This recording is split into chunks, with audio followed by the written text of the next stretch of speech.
What is going on, everybody? It is Jorge Rodriguez, and thank you for listening into the Shutter Hustle. We do appreciate everybody that's in here taking their time and just to kind of chime in and listen to this podcast that's very important today. But before we dive into that, this is my very, very first episode that I am very proud. Never in my mind that I ever imagined that I was going to be doing a podcast or hosting a podcast. And this is very cool. The whole setting up and getting ready for recording an episode is something different that is just challenging me, and I'm excited because I don't know what else is going to happen in the future with this, but I'm just going to roll with it, and hopefully people listening out there can learn something new on either photography tips or how to grow their business, make their business stronger, or just feed off of each other, just because we're all in the same industry of either wedding photography or quinceañera photography, family portrait photography, or videographies, so but enough about that. We'll keep diving into that. Today's episode we're excited to talk about because, as I just mentioned, starting a new venture is a challenge, especially if you're becoming an entrepreneur and starting your own business from the ground up, right? And we can always talk about tips and tricks and what to do and what not to do, and how you can improve yourself as a photographer or videographer. But I think one of the very, very important things that we must first assess in our business is taxes. It is tax season, and the name of this episode is called Dealing with Taxes as a Photographer and Videographer as a Solar Entrepreneur. My very first guest is a very special one. I have Nadia Rodriguez here in the studio. She is a CPA with 15 years of experience, and I'm going to let her introduce herself. So, Nadia, tell us a little bit about you. Yeah, of course. First of all, thank you for having me, and being the first guest on this podcast is truly an honor, but the timing is perfect because we are in tax season. I officially kicked off my tax season with my clients about 2 weeks ago, mid-January. So yeah, we're in the midst of tax season. So it's great timing to talk about taxes. It's something I'm passionate about. So I'll introduce myself and tell you a little bit. I graduated in 2007 from the University of North Texas, UNT, here in Denton, Texas, with my master's in taxation. Have a passion for tax. I got my CPA license and I've been practicing ever since. I do have my regular 8 to 5 job. It's related to very much in the tax world. And I have my little side hustle where I started off preparing tax returns for families and friends. And now it's grown to almost 70 clients. And Wow. I'm very excited That about is that. exciting. Is it keeping you busy? It's keeping me very busy. The secret to how I can handle that is automation. Technology out there is great. So you can automate a lot of the things that you no longer have to manually do. But yeah, that's sorry. And that's also that you mentioned automation, because one of my future episodes is going to deal with CRMs and automation. So I'm excited about that. And I'm glad that you're excited that you've found automation to help you in your business. But anyways, go ahead. It saves time. And listen, we're in the age of technology. Yes. Let's take advantage of all of this. But yeah, I mean, my passion is taxes. I love teaching others about taxes, breaking it down, where I know when you say taxes, you say IRS, and most of us get a little overwhelmed and scared of the IRS, the fear of the IRS. But I love to break it down because it's not as bad as you think. It's just there is a lot of information out there. So it's sorting what information is real, what information is good and applicable to you. That is what I like to do. I like to take a client situation and apply it to what I know about taxes and tax scenarios and tax savings plans. But I think the whole teaching is what I like to do. Here at home, teaching my son how to divide fractions and multiply fractions and all that. I take that part of the job seriously because it's a little hard. But like I said, I like to break things down and explain them a little bit better for people to understand. Yes. And for those that don't know, Nadia and I are husband and wife. We've been together for over 15 years, right? Give or take. We got together. We started dating when We were both 20. We're about a month apart. Yes. George is older than me. And I'm the young one. and on top of that, Nadia does also another side gig, side hustle that she was forced to do, as she always reminds me. But can you tell us a little bit of what that side hustle is? Yeah. So this side hustle started about 10 years ago. And like George says, it was one of those that I was voluntold to do. He gave me a camera and he said, "You're going to learn how to do video. I will do photography, you do video, and let's give this a shot." George is very much of a risk taker.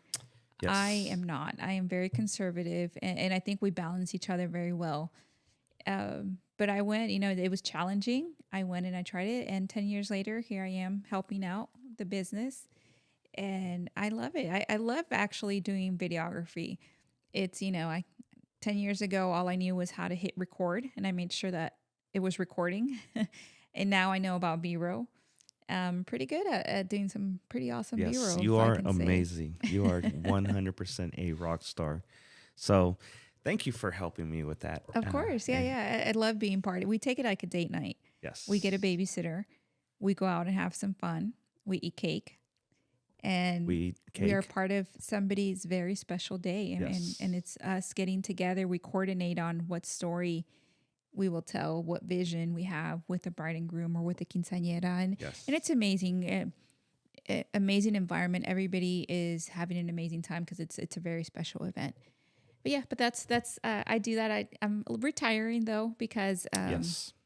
he's Yeah, getting busier. We're getting busier, and not on top of that, I want you to focus also as well on your passion, right? And tax is your passion, right? Maybe not for a lot of people out there. Maybe there is people out there that are passionate, but for you, I know that it is something that you love doing, as you mentioned earlier. And so I do really appreciate you taking the time out of your busy schedule to sit here and be part of my podcast and help out and give us, us listeners and people that are getting into the business of photography or videography or whatever we getting ourselves into, to get a better understanding of what taxes is and how that benefits me or how I can make it work for me, where I'm not in the crosshairs of the IRS and I can make money but still be financially stable to afford to be my own boss. Because I'll tell you this, I've been an entrepreneur, solopreneur, as I like to call it, because I don't have overhead, I don't have a staff, I don't have people working beneath me. It's just me and a couple contractors. Nadia helps me out from time to time. But when I left the corporate world 2 years ago to go full time, I knew I was getting myself. I was following my passion. Right, my passion is photography and video and the interactions I get with clients and all my bride and grooms and the quinceañeras and their parents and all that stuff. The interaction is just awesome. But knowing that I was getting what I was getting myself into, I wasn't really prepared to on top of being the CEO, being a marketing manager, social media manager. Hey, that's a lot of work. Photographer, Social media editor, manager, yes. Those reels that you do. Yeah. I think this is a moment of truth. It is. And honesty. Everybody sees that reel for 2 minutes or less. No, like 10 seconds. And it took him probably an hour to make. I've been a witness of that. It's retake after retake. Retakes and re-edits and it's fun. But that's your passion, he tries to get the best out there. Yes. And then on top of that, I wasn't aware that being a CFO was also part of the responsibilities, because now that I'm officially a business, went and got an LLC and bank account and all that stuff, which we're going to dive into here in a second. But it's a lot of work, and I am so blessed to be able to have access to a CPA that is knowledge and understands the law, that I can run up to and say, hey, is this a deduction? Can I go to Cancun next weekend and film the mountains for photography reasons, right? Or whatever. There's no mountains. Is there mountains in Cancun? No, there's no mountains. I don't think so. I'm sorry. I don't know why I said that. But what I'm trying to say is I'm very blessed to have a CPA on hand, on call, I mean, she does charge me. Okay, I don't. do. He is one of my 70 clients. And I do have to charge him a little extra sometimes because he does come with creative questions and consultations. But yeah, no, he is legitimately Yes. my client, and he pays me, and he writes off the expense that he pays me for having the advice and the help. Yes, yes. So let's get the show started, right? Just because I want to make sure our listeners are understanding, and we'll start off with the very basics, right? Mhm. I'm now a CEO of my own business. I am one to go official. I used to do it as a side hustle, right? I don't have a W-2 anymore. How do I pay myself now and still be able to manage and be a business? What kind of tips do you have for us that are just getting into photography and being the owner, not just photography, but just being a business person? Yeah, no, and that's one of the most common questions when somebody it becomes an entrepreneur. How can I pay myself? And that can get confusing. But before I answer that or any of the other questions, just a quick disclaimer, right? That this is not legal advice. This is not tax advice, financial advice. And I say that because everybody's tax situation is so different that what I say in this podcast might apply to you, might not. Um, Always consult with a professional before you make a decision related to financial affairs. But yeah, that's a quick disclaimer. Got that That out of is the a way. very good and important disclaimer Yeah, to because put I out there. mean, I have out of all the clients that I have, everybody's very unique. Everybody has a very different situation, and I can't advise one client the same exact advice that I give another client. So yes, when it comes to following your passion, I think one of the things that you did, and I think it took you a while to become a full time entrepreneur, is overwhelming of how many things I have to do. I'm not gonna, I won't have that secured paycheck every week anymore. Right. Hmm. And how am I going to handle this paperwork? How am I going to pay, payroll taxes, all that? It, the world of taxes should not stop you from following your dream. I think tax compliance is yes, we have to comply with the taxes that we have to pay. It's our responsibility.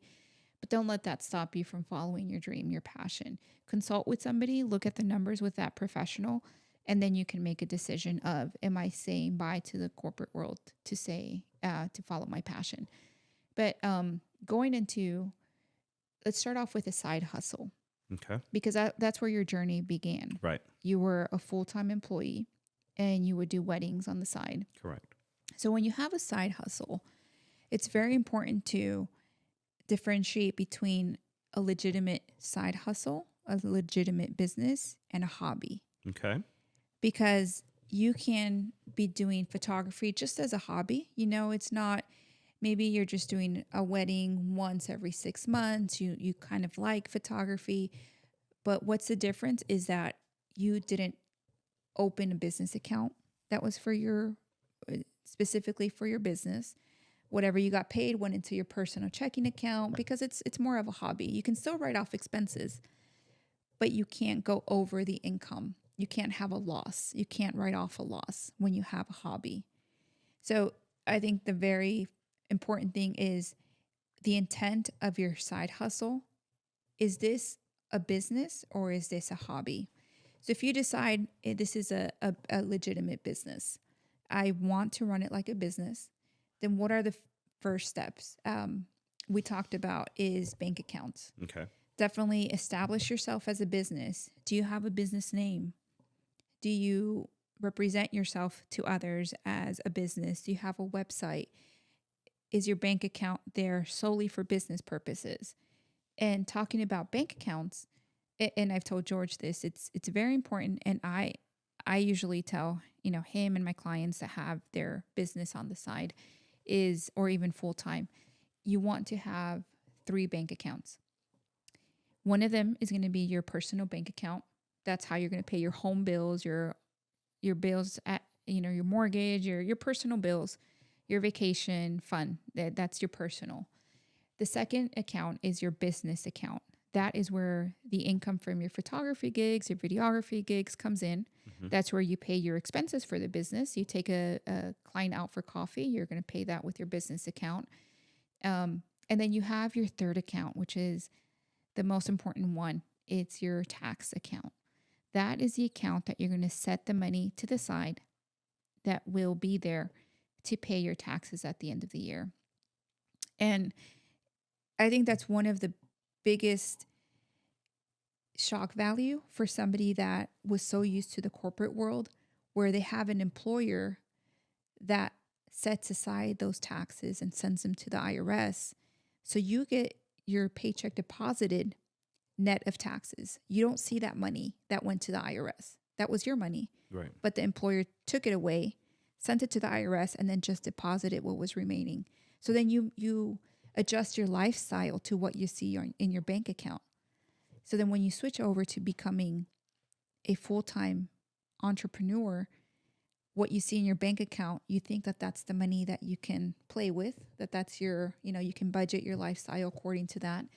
But get into the habit of, I usually say a good rule of thumb for me is setting aside 20 to 25% of the money that comes in for your business. Set that aside and deposit that into your third bank account, into your tax account. Out of sight, out of mind. Pretend that money's not there. Don't spend that money. Leave that there for your tax liability.